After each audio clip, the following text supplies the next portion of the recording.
It's an absolutely beautiful day today. The sun is shining, it's nice and warm. It's the most perfect day to be outside. What I've decided I'm going to do today is keep the destruction going. So as you know, big bog marks up there, and I've kind of said, you know what, let's just get all of the destruction and the mess and the horribleness done at the same time. So my destruction project today is weed and feed.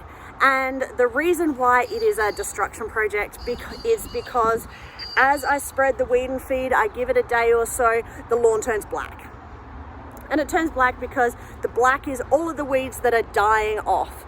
I did a couple of handfuls of it the other day. I'll show you that in a minute. My spreader did break. So I've gone and bought a new spreader. I'm going to finish the weed and feed, and it will mean more of a mess in the yard, but ultimately, hopefully, the weeds are gone, and that's a much better outcome. Short-term pain, long-term gain. Let me show you what I've already done so you can kind of see what it's going to look like, and then what we're going to use to make the project happen.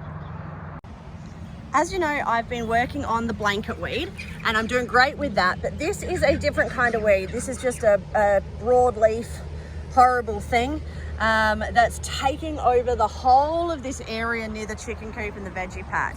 So a couple of days ago, I came in and I spread weed and feed on most of this section here. My spreader did break, so I was grabbing like handfuls of it and throwing it around, which is not the way to spread weed and feed. But you can see what it's already done. All of this blackness is where the broadleaf weed is dying off, and that will then grow back nice and green and hopefully just fresh grass. So it does cause more destruction, but it's a short-term thing, and that's okay. What I'm using for it is this Hortico Weed and Green, and what I have done is gone and bought myself an electric spreader. I picked this up this morning, so we'll see how it goes. Hopefully a lot easier than the windy that I've used before. Let's get it underway. So I haven't used this Ozito tool before, but I've been a fan of everything else that I've got, then the whipper, snipper, all of that. My thought with getting this was that my old spreader, you had to crank it, and the crank would often get stuck. So I figured this would make it easier, hopefully spread it better. You've got a flow rate here, so this is based on the size of whatever you're putting in your hopper. So my weed and feed is like kind of a sandy consistency, you can see there. So it will probably need quite a low opening because it's quite a small thing to put in there. When I put grass seed, I'll probably open that up.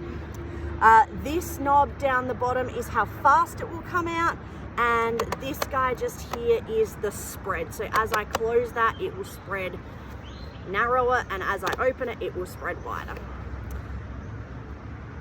Fill the hopper, press the button, off we go. So, I'm gonna put my weed and feed in.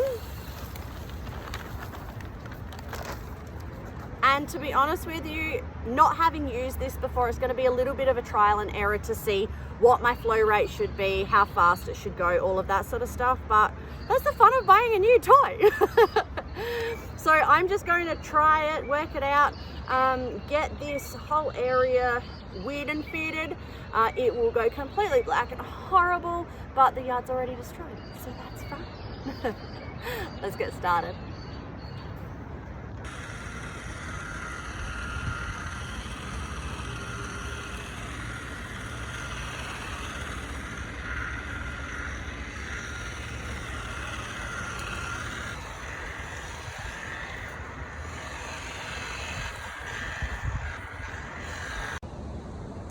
You do need to use the instructions or follow the instructions that are written on the bag, but you can kind of see how much I've got on this plant. All of those little sort of white flecks there are the weed and feed, and the idea with weed and feed is that you want to let it sit on the plant for a day or so and then get it watered in, and I've got rain coming in another couple of days.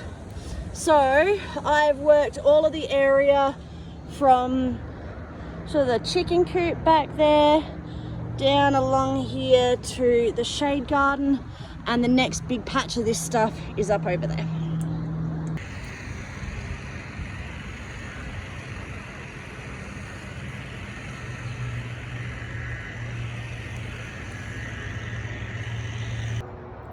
As a general rule, I would prefer to follow a low chemical gardening approach. I'm not opposed to chemicals. There is a time and a place for them.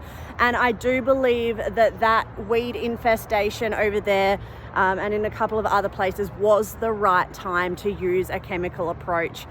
You've seen me hand pull out all of the blanket weed. There's a few little bits left, but I've got nearly all of it. It's taken me nearly a year to pull all of that blanket weed out.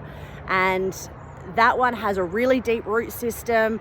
The research I did said that normal weed killers wouldn't kill it, and so I didn't want to nuke my whole yard. But this broadleaf weed, using a weed and feed, it's a lower impact chemical, and the grass will grow back. It's not like it will completely kill it off. So I'm okay with that. And this guy did an amazing job. I am never, ever going back to the crank handle spreader. I cannot believe how easy it was to use. 15 minutes maximum for my whole yard. I filled up the hopper, which is a 3-litre hopper, I think it is. I filled that up twice, got through the whole yard, and it was so easy, so simple.